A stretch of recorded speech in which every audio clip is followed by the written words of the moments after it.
Terima kasih kerana memilih kami pada waktu ini. 30 minit di series utama, anda bersama saya Atira Minuddin.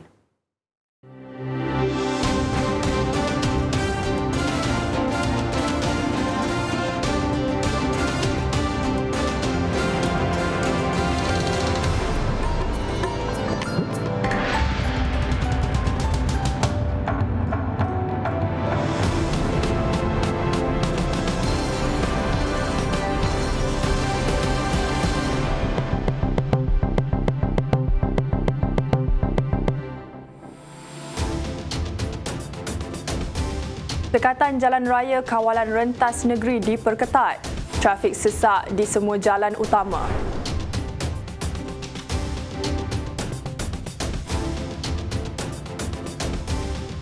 Sebelas individu di kompaun RM10,000.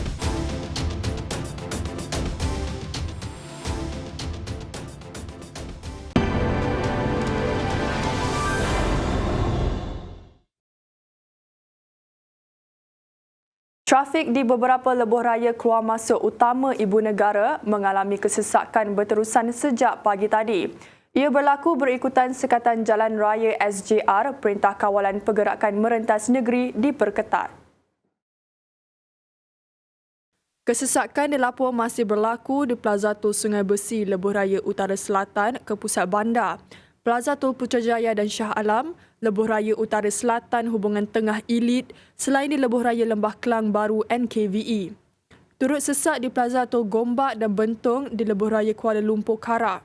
Jurucakap Lembaga Lebuh Raya Malaysia LLM ketika dihubungi mengesahkan kesesakan ini masih berlaku akibat SJR yang diperketat pihak berkuasa.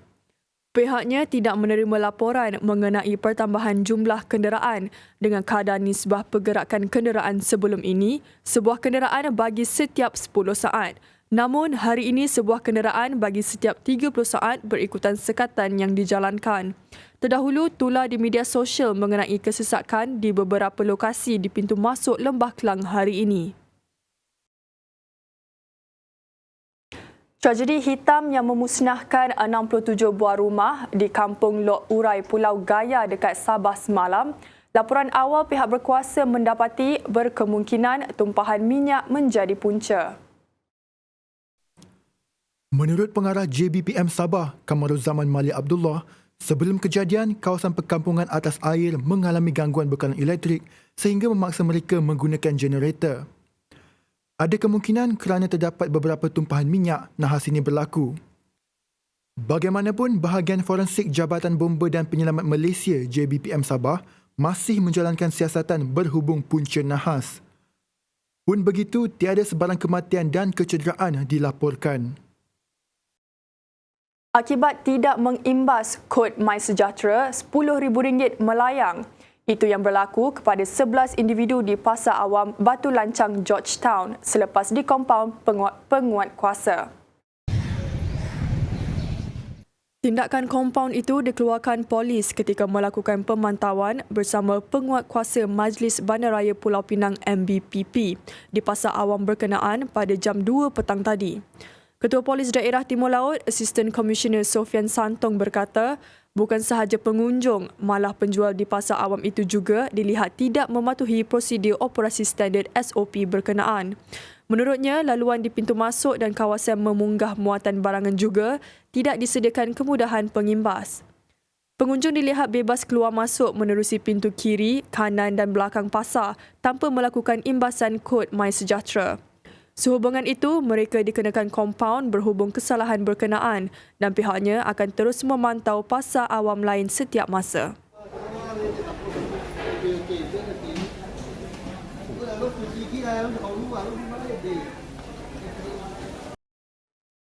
Bekas Pengerusi Tabung Haji Datuk Seri Abdul Aziz Abdul Rahim gagal dalam permohonan membatalkan 3 pertuduhan rasuah berhubung projek jalan raya di Perak dan Kedah, selain 10 pertuduhan pengubahan wang haram yang dihadapinya. Hakim Mahkamah Tinggi Datuk Muhammad Jamil Hussein menolak permohonan Abdul Aziz 54 selepas mendapati kesemua pertuduhan itu tidak cacat dan berlandaskan peruntukan undang-undang. Alasan yang dikemukakan Aziz juga tidak berasas. Pemohon juga gagal menunjukkan bahawa pendakwaan terhadapnya bersifat malafide. Tambah Jamil, pertuduhan di bawah Akta Suruhanjaya Pencegahan Rasuah Malaysia SPRM yang dihadapi Aziz ini berasas, walaupun 4 projek berasingan digabungkan dalam satu pertuduhan. Ini kerana suapan yang diterima adalah berkenaan kesemua projek tersebut. Akibat tamak sehingga sanggup menerima suapan RM82,700 4 tahun lalu, seorang penolong pegawai tadbir Dewan Bandaraya Kuala Lumpur DBKL dihadapkan ke Mahkamah Seksyen Kuala Lumpur. Tertuduh Muhammad Helfi Nordin 44 didakwa atas 120 pertuduhan menerima rasuah daripada 5 syarikat kontraktor pembersihan. Suspek bagaimanapun mengaku tidak bersalah atas semua pertuduhan. Kesalahan dilakukan dekat Maybank Cawangan Medan Tuanku, Jalan Medan Tuanku antara Januari 2014 hingga Jun 2017. Sabit kesalahan boleh dipenjara maksimum 2 tahun atau denda atau kedua-duanya sekali. Sebelum ini, Timbalan Pendakwa Raya Fadli Abdul Wahab menawarkan jaminan RM80,000 bagi semua pertuduhan.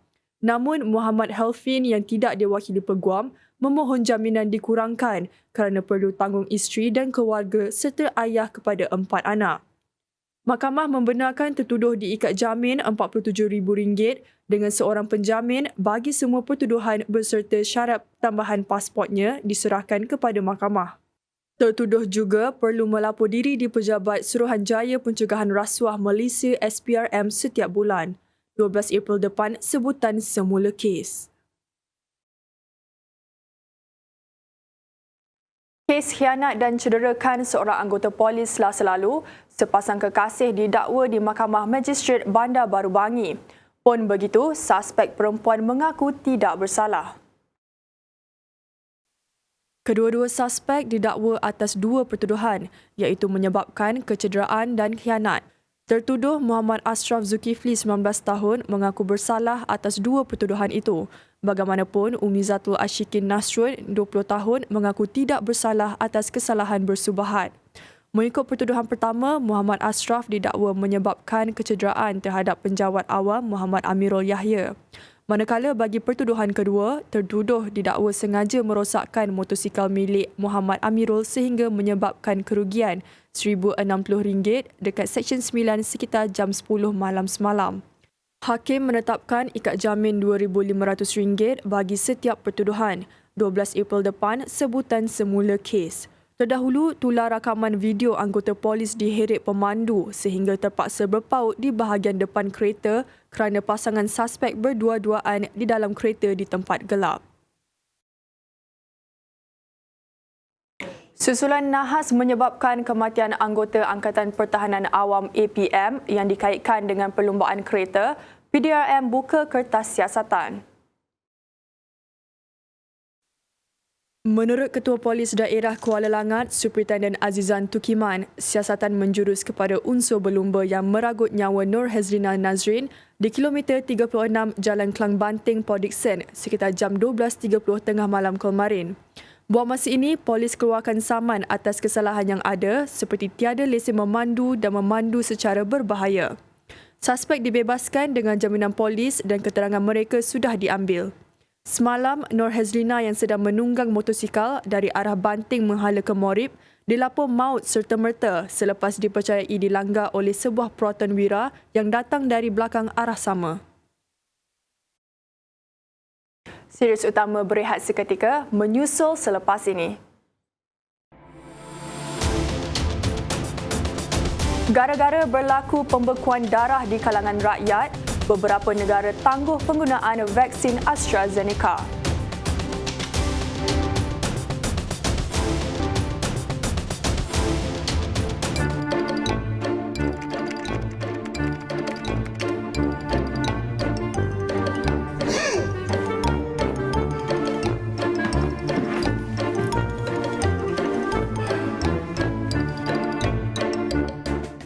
Cepat-cepat nak pergi mana tu bang? Aku kat sini lah.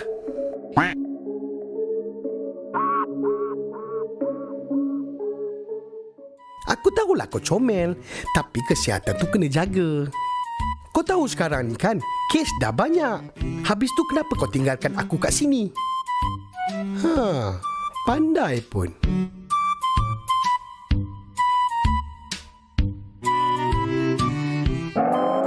Oi!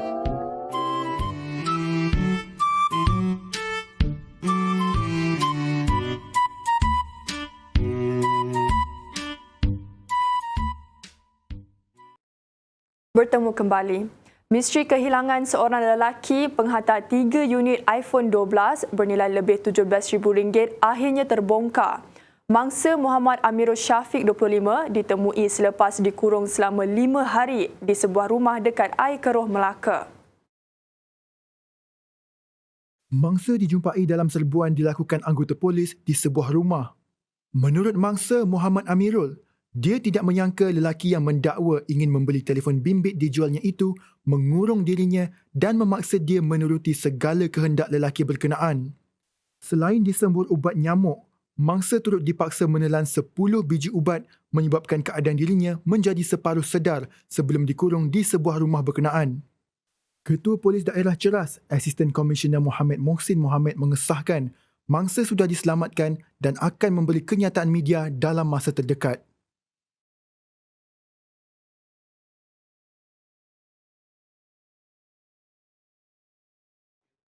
Agensi Kawalan Sempadan Malaysia Aksim Kelantan menahan 31 pendatang tanpa izin parti dalam cubaan untuk diseludup menggunakan bas persiaran.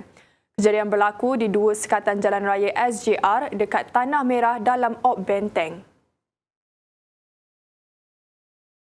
Menurut Komander Aksim Kelantan Rusli Karim, parti warga Thailand dan Myanmar yang ditahan berusia 17 hingga 50-an. Tangkapan pertama dilakukan selepas pihaknya mendapat maklumat mengenai sebuah bas persiaran membawa warga asing yang diseludup masuk dari negara jiran melalui sebuah pangkalan haram di Sungai Golok. 14 lelaki warga Thailand dan 17 warga Myanmar serta 2 pemandu bas warga tempatan ditahan dalam 2 operasi berlainan. Bagaimanapun, pihaknya percaya ada sindiket terancang yang menguruskan kemasukan dan perjalanan parti ini. Kes diserahkan kepada JIM Kelantan untuk tindakan lanjut. Kerajaan bersetuju memasukkan ahli farmasi komuniti ke dalam kategori 2 yang layak menerima vaksin. Sekaligus mereka diklasifikasikan sebagai anggota petugas barisan hadapan. Program imunisasi COVID-19. Menurut Menteri Kesihatan, Datuk Seri Dr. Adham Baba, hampir 4,000 ahli farmasi komuniti akan diberikan vaksin COVID-19. Kumpulan berkenaan akan dikategorikan sebagai petugas barisan hadapan sebagaimana mereka yang terlibat dalam sektor kesihatan, agensi pertahanan, anggota keselamatan dan perkhidmatan penting. Ia diputuskan dalam mesyuarat Jawatankuasa Khas Jaminan Akses Bekalan Vaksin COVID-19 JKJAV semalam yang dipengerusikannya bersama Menteri Sains, Teknologi dan Inovasi Khairi Jamaluddin. Ini juga susulan permohonan daripada Persatuan Farmasi Malaysia dan Malaysian Community Pharmacy Guild MCPG. Menteri Penyelaras Program Imunisasi COVID-19 Kebangsaan Khairi Jamaluddin bersetuju untuk tidak mendedahkan sebarang maklumat terhadap isu pemotongan barisan mendapatkan vaksin. Ia disokong oleh Ketua Polis Negara Abdul Hamid Bador. Khairi Jamaluddin tidak mendedahkan identiti mana-mana pemberi maklumat yang telah menghantar email kepadanya secara langsung. Malah, IGP juga diminta untuk tidak menghukum pemberi maklumat.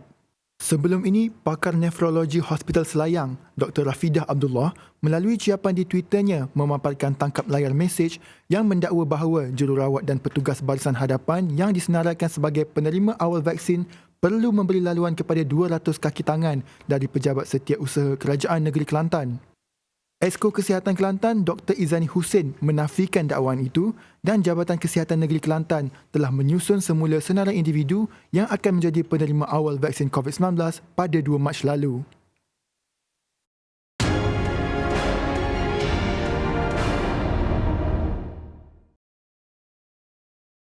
Baik, beralih ke berita antarabangsa. Pihak berkuasa kesihatan Denmark menggantung sementara penggunaan vaksin COVID-19 AstraZeneca. Ia berikutan segelintir pesakit di beberapa negara Eropah mengalami pembekuan darah selepas terima suntikan vaksin terbabit.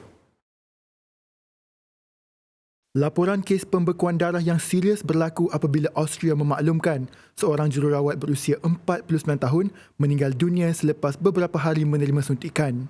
Sementara itu, beberapa negara Eropah lain iaitu Estonia, Latvia, Lithuania dan Luxembourg juga menggantung penggunaan vaksin yang sama. Rabu lalu, Pemerhati Perubatan Eropah EMA mengatakan terdapat 22 kes pembekuan darah dilaporkan dalam kalangan lebih 3 juta orang yang divaksin di kawasan ekonomi Eropah.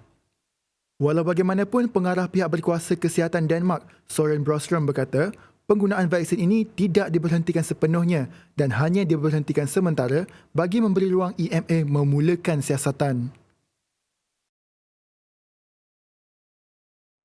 Dalam perkembangan sama, negara Gajah Putih, Thailand turut mengambil pendekatan menghentikan seketika suntikan vaksin AstraZeneca kerana bimbang pembekuan darah berlaku di kalangan rakyatnya.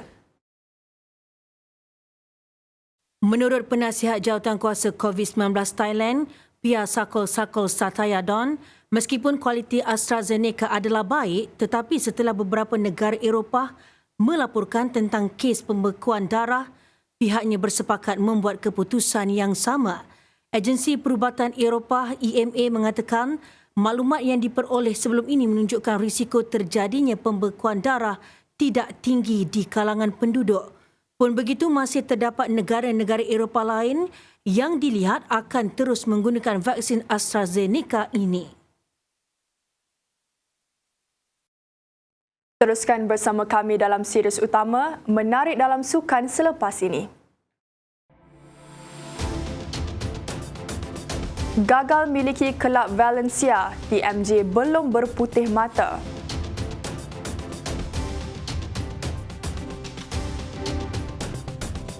Dalam membudayakan normal baru, penggunaan perkhidmatan digital mampu melancarkan lagi urusan seharian kita. Ikuti contoh Adam mengadaptasi normal baru di tempat kerja. Sebelum memasuki bangunan, dia menggunakan aplikasi MySejahtera untuk membuat penilaian kesihatan kendiri bagi memastikan dirinya berisiko rendah dan mendaftar masuk ke lokasi. Kemudian, dia merekodkan kehadirannya di portal SpotMe. Di dalam lift, Adam dan pegawai-pegawai lain berdiri mengikut penjarakan sosial yang betul. Sebelum ke mesyuarat, Adam menyemak dokumen yang diperlukan menerusi sistem DDMS. Semua pegawai duduk dengan jarak 1 meter. Mesyuarat ini juga dilaksanakan secara telesidang menggunakan MyGov UC. Ekonomi pasca COVID-19 ternyata mencabar, namun telah membuka peluang pekerjaan baru, terutamanya dalam ekonomi digital. Ini mendorong Khairul untuk meningkatkan kualiti hidupnya. Dia mendapatkan maklumat tentang memulakan perniagaan di portal Malaysia Biz. Dalam mengadaptasi normal baru ini juga, anaknya sedang giat mengikuti pembelajaran secara dalam talian. Demi masa depan keluarganya, Khairul membuat keputusan untuk mendaftarkan perniagaan barunya. Tahukah anda tentang pendigitalan KKM? Pesakit kes ringan seperti Laila kini boleh menempah slot temujanji secara dalam talian di portal MyHealth. Di klinik, jururawat menjana surat pengesahan dan pengakuan pegawai Laila menerusi EGL. Sementara itu, Dr. Muizzuddin sedang memberikan penilaian kesihatan susulan secara maya. Apabila tiba giliran Laila, dia menerima rawatan yang sewajarnya. Dr. Muizzuddin kemudian merekodkan maklumat kesihatan pesakit ke dalam sistem HIS. Kita harus bergerak seiring dengan perubahan masa.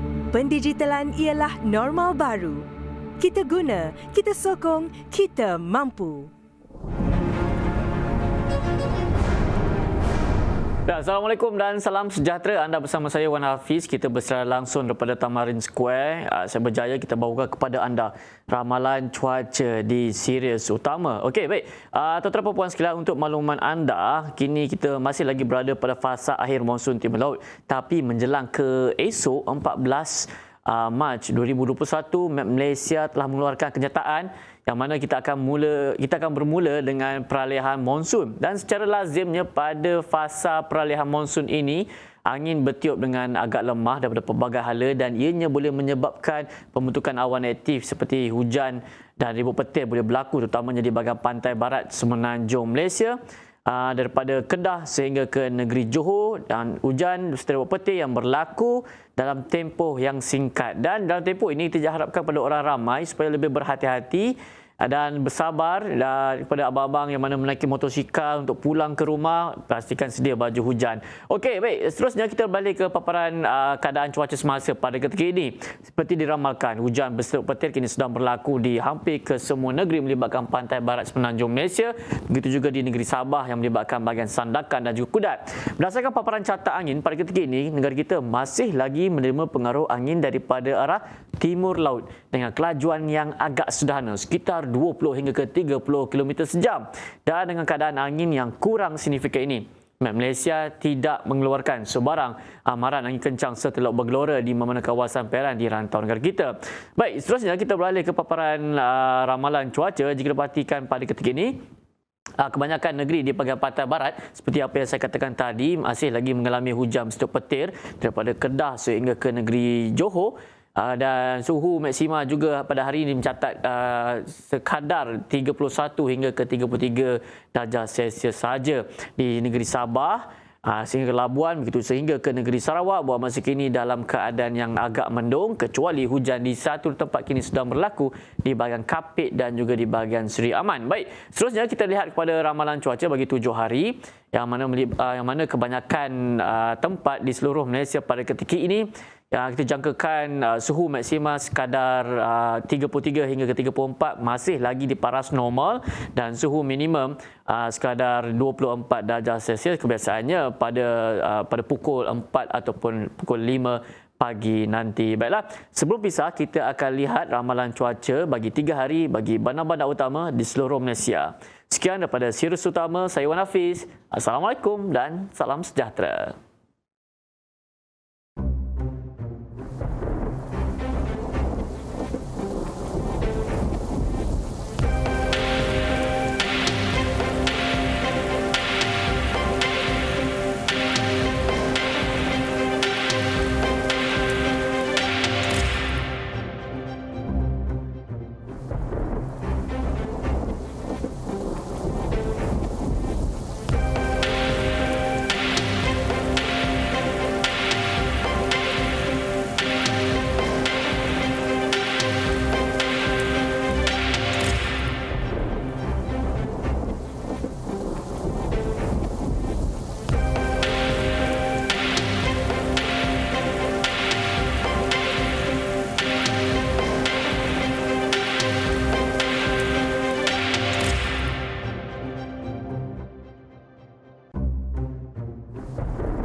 Projek pembinaan loji pemprosesan dan pemulihan sisa pepejal smart menjadi pusat membekalkan tenaga WTE pertama di Malaysia.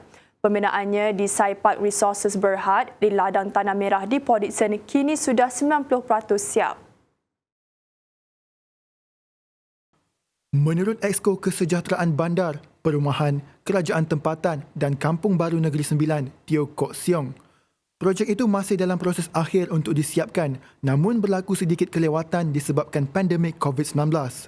Pun begitu, kemudahan Smart WTE dijangka dapat menerima kapasiti 1,000 tan metrik sisa pepejal setiap hari.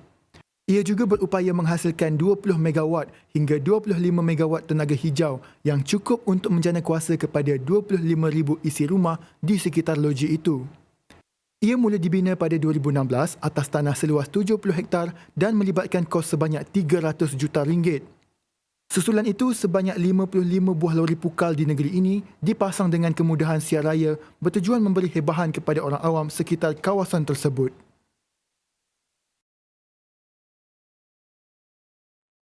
Shell melupuskan kepentingan tidak beroperasi dalam kontrak perkongsian pengeluaran PSC Baram Delta EOR di Sarawak. Kedua-dua aset di luar pesisir bumi Kenyalang itu dikendalikan Petronas Carigali Senjam Berhad, manakala Sarawak Shell Berhad rakan perniagaan bukan operasi. Keputusan Shell Malaysia itu bertepatan strategi Shell Group bagi perniagaan huluannya lebih fokus selain meningkatkan daya tahan dan daya saing. Dalam pada itu, Shell Malaysia kekal komited untuk menyokong operator dan aset melaksanakan operasi yang lancar dan selamat sehingga memutamatkan penjualan kepada pembeli yang berkredibiliti. Malaysia kekal sebagai negara berkepentingan kepada Shell Group dengan pembabitan berterusan dalam sektor huluan, gas kececair, hiliran dan operasi perniagaan.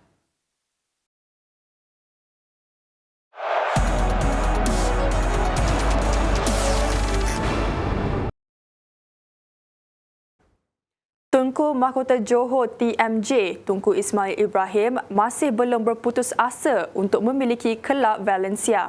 Ini kerana Presiden Valencia CF Anil Murthy menegaskan kelab LA La Liga itu bukan untuk dijual.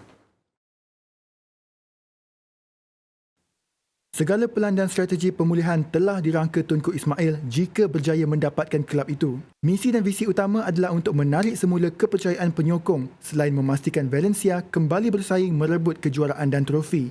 Tambah beliau, hajat untuk mendapatkan Valencia bukan sekadar mahukan cabaran baharu, tetapi lebih kepada kecintaan tuanku dalam sukan bola sepak. Sebelum ini, timbul spekulasi bahawa TMJ mahu membeli Valencia malah turut menjadi topik hangat yang dimainkan media di Sepanyol. Spekulasi pembelian itu dilihat tidak mustahil memandangkan TMJ memiliki hubungan yang rapat dengan pemilik kelab Valencia, Peter Lim, yang juga ahli perniagaan terkenal Singapura. Sekian dulu series utama buat masa ini. Amalan menjaga SOP sudah menjadi sebahagian daripada hidup kita. Kekalkan penjarakan sosial dan terus lindungi diri dan keluarga bagi memutuskan rantaian COVID-19. Salam hormat dan Assalamualaikum.